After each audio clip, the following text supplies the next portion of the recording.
you follow high school sports? The San Diego Union Tribune's free UT Preps app is the go-to source for your favorite high school sports teams. Get schedules, scores, standings, news, and more right on your phone. Follow your favorite high school team by sport. Share photos and videos right from the game. See rosters and player profiles complete with game-by-game statistics and receive push notifications for game updates. Don't miss any of the action at Oceanside, Chula Vista, Torrey Pines, and many more San Diego schools. Download the free UT Preps app on Google Play or the Apple App Store. Welcome to another San Diego Prep Insider podcast. Tommy Morris with Montel Allen, ready to break down week 3 of the high school football season. Montel, how you doing today? Been a great day, man. Great weekend, long weekend, extended. Perfect week for college football to start. High school football couldn't have got any better than last Friday. I'm ready to go. There's almost too much football, which is never a problem, but I literally was football for probably 4 days in a row. It was amazing. So before we get into our picks for week 3, let's take a look at our top 10s for this week. Montel, who do you have top 10? Absolutely. Let's go in reverse order. Again, I still have Bonita Vista registered at number 10. I think they did a great job going 2-0 this week. Had a tough fight out there in the desert, but they came back with a good win. Cathedral Catholic is number 9. Those guys, they have a tough schedule. Playing Oaks Christian down in LA and on TV down there, and the weather was hot, and Oaks Christian just had a little bit too much for Cathedral. Hopefully they bounce back. I think they'll get in the win column this week. Breaking into my top 10 this week is number 8, Rancho Bernardo. Wow. Outing, man. They're looking good. That old line and that running game is looking very, very strong for them. I like the way they're playing right now. Number 7 is Eastlake for me. They continue to roll, but they got a big game this week, which is going to, hopefully they can play competitive this week, big time. Oceanside is my number 16. And then bringing it to my top 5, be Madison after that tough loss, or not tough loss, but that big loss they had against Saints.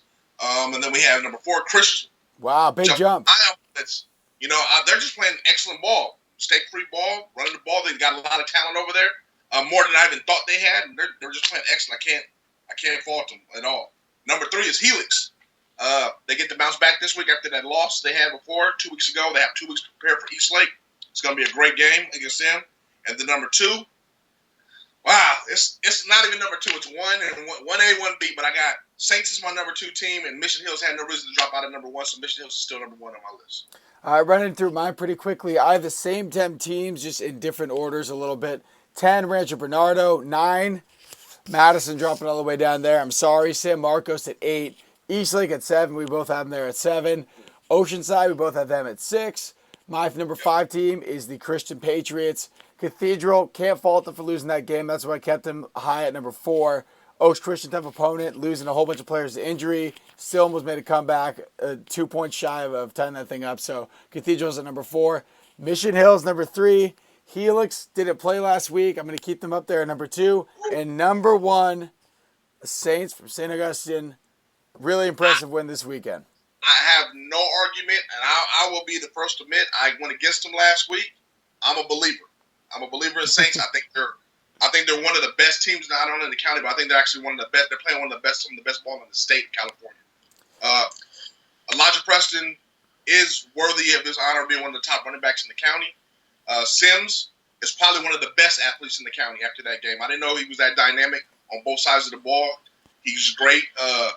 And then the rest of the committee they had, the receiver, I forgot his name, it slips from my mind right now, but he had an excellent game. The quarterback, Saints is a complete team. And Coach Sanchez has got them clicking on all cylinders right now. Yeah, they're looking good. That's why they're all the way up there, number 1. So we'll take a look at last week's picks before we jump into this week's. Again, you started the week 5-1. I was 3-3. I made up some ground this week, so I was pretty happy. I'm not going to lie. The Saints-Madison game, we differed on that. I had Saints. I had that correct. You had Madison. Torrey Pines, Mission Hills. Both of us Mission Hills. Carlsbad, we both missed out on this one. Yes. Lincoln. Missed Strong. it. Yes. The Battle of Pearl Street. La Jolla gets defeated by Bishops. You had La Jolla, I had Bishops. Both of us were on Grossmont over Otay Ranch. Both of us Point Loma over Ramona, which brings us to a tie at 8-4. So we're going to have to break that tie this week, but I think we might have a lot of similar picks, but we'll jump into this week's pick. First game we're looking at Bonita Vista traveling to Madison. I think Madison is going to have blood in their eyes. They're mad because they got walloped by Saints. And this is going to be one of those revenge games they get to bounce back from. about Madison. They didn't suffer any injuries in that loss, so they're going to be back full bore. I think Bonita Vista is a great team. They have a lot of good talent on there. They actually found out to get Quentin Harrison, the receiver, back this week. If he does, it's a big addition to Bonita Vista. But I don't think Bonita Vista's ever played a game like Madison's about to play against them. I think Madison is just a little bit too strong right now. Maybe on the back end, maybe in the season when Bonita gets some more games under the belt and feel more comfortable. But I think they're gonna get a wallop this week from Madison. I think Wallace is gonna go in there with blood in their eyes and trying to take it to them big time. Yeah, I got the same thing. I was debating back and forth on this one. I literally was pacing around for about 10 good minutes and then decided just to flip a coin. It landed on heads, and I decided that heads was Madison, so that's where I'm picking Madison. I think this will be a very... That's a new way to do it nowadays. Okay. Got to be honest. I just got to be honest. I thought it was a toss-up game. It was at Madison. If it was not at Madison, I would have picked Bonita Vista, but because it's at Madison, I got to take Madison. I think that stage, it's something new for Bonita Vista, so I think they may not be ready. I agree with you. Later in the season, Bonita Vista. Right now, maybe not yet. Our next game, we've got Helix taking on Eastlake High School.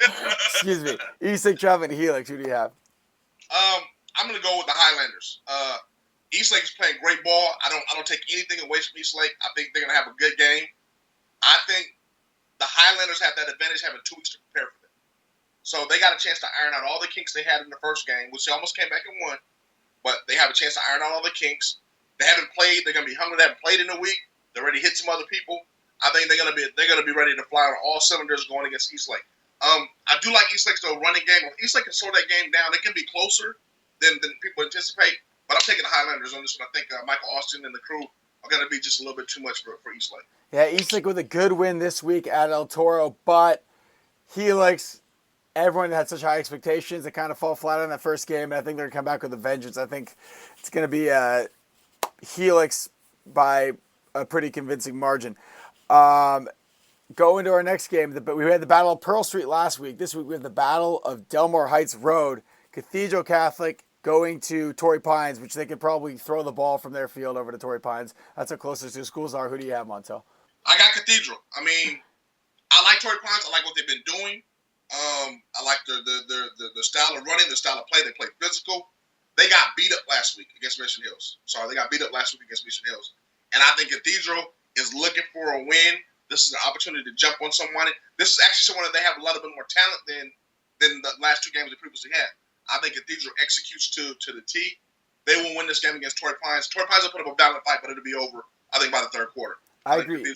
This game is always a lot closer than people think. Torrey Pines, Cathedral, big rivalry, but I'm going to stick with Cathedral here.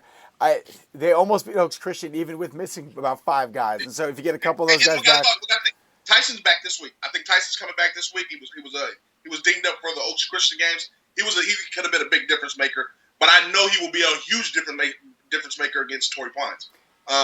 Tyson, I'm sure he'll be all out. He's going to be leading that defense going in there. I think, like you said, I think it'll be over. I think it'll be over by the third quarter. I think they're really looking for when they're going to try to put it on Torrey Pines.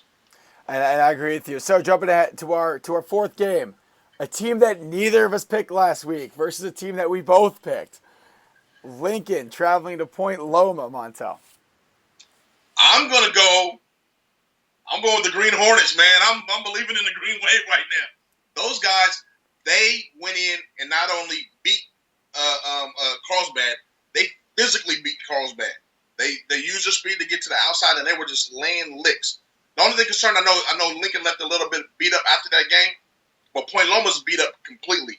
I don't even think Jalen. I don't think Black Mama's going to play this week. I think he got hurt in the game. He was on crutches earlier this week.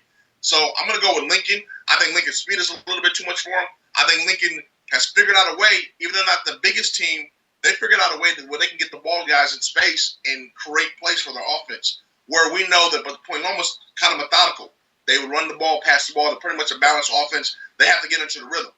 Lincoln can hit you any given time with a big play to score, and I think they're going to continue to do that. They go 3-0. I'm picking Lincoln. This is a tough one for me, too. Again, another toss-up type thing, but you mentioned the different styles of play. Lincoln kind of a home run hitting team, whereas Point Loma's kind of methodical, slow, wear you down. And I think I just like consistency. I don't know. So I like the slow methodical. I know it's boring. It's not as fun, but I will take the Pointers in this one at home. And it's a home game on a Saturday day. It's kind of a weird thing for a lot of teams to have to do that. It's Yeah, it'll be different. It'll be different for Lincoln, but I'm liking what I'm seeing from Lincoln. I mean, we went 2 weeks in a row. We discussed them even the first week a little bit. Me and you off the air to see how they were going to be. We weren't too sure what they were bringing to the table. They ended up winning.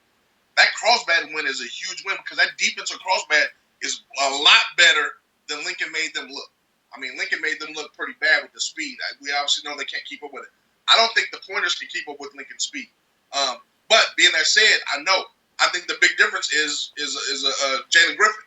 He's always the guy, and if he's hurt, Pointers have no one. I don't think they have a go-to guy. If he's hurt, if he's not playing that game, so I got to go with Lincoln. I'm gonna play. I'm gonna stick with that one. I'm glad. Maybe I can win up you on that one. We'll see. Yeah, maybe that'll be the one. Okay, so we're traveling a little bit north now. We got El Camino and Poway. This is the one I scratched my head on. Really? Yes. I mean, Poway, they're pulling out wins. They're ugly. I mean, both teams are winning ugly. Let's be perfectly honest with you. No, they're not executing it, I think, to the way they want to, but they're pulling out wins. They're digging deep. They're getting those wins. I personally like El Camino. I think they have a few better athletes than Poway. And I'm a big fan of Helix, the offensive coordinator. He seems to make very great adjustments at halftime to put his team ahead to win. I'm going to go with El Camino. But like I said, they both win ugly, so I'm not quite sure where to go, which way to go with it.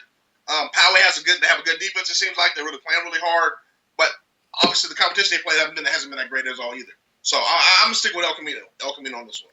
I picked against El Camino week 1, and then they surprised me, so I kind of looked into them a little bit more, and I really like what I see, so I'm going to stick with El Camino. I've got them as well. Our final game, staying up north, Rancho Bernardo traveling to Vista.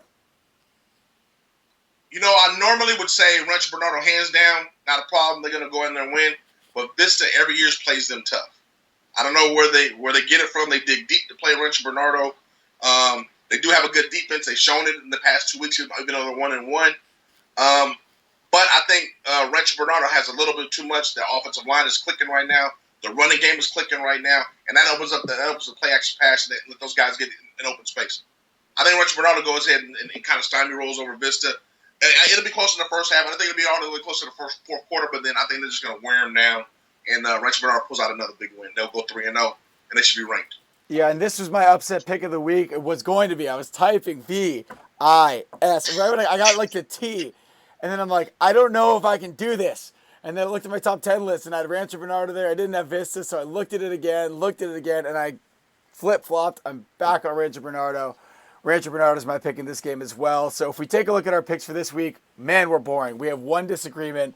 We both have Madison, both have Helix, both have Cathedral.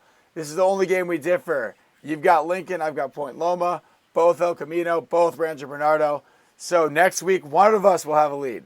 We'll have a lead, exactly. We will have a leader next week, that's for sure. So one of us be the guru for the week for next week, so that's a good thing. Unless we get a tie. Unless we get a tie. You never know. We should be good to go. I'm really excited. One thing I want to do for Torrey Pines, I'd like to send a prayer out to Jack Bailey, the receiver that went to San Diego State. He's no longer playing anymore because of concussions. I know he was a great player for Torrey Pines, a receiver, all-around player, and unfortunately, his career is cut short, so I want to send out a shout-out to him. Hope everything's okay with him. He made a great decision not to play anymore. His health is always more important than anything else. But, I mean, good guy. Good guy. I got a chance to meet him last year. Great all-around player. Unfortunately, his career is over on a bad note. So yeah, that's unfortunate. Anything else you want to add before we get out of here for week 3? Big thing, I mean, we just released this month's issue with Stephon McKnight on there. STNFLmagazine.com or go to NBASportsRecruiting.com. Stephon, great story on him.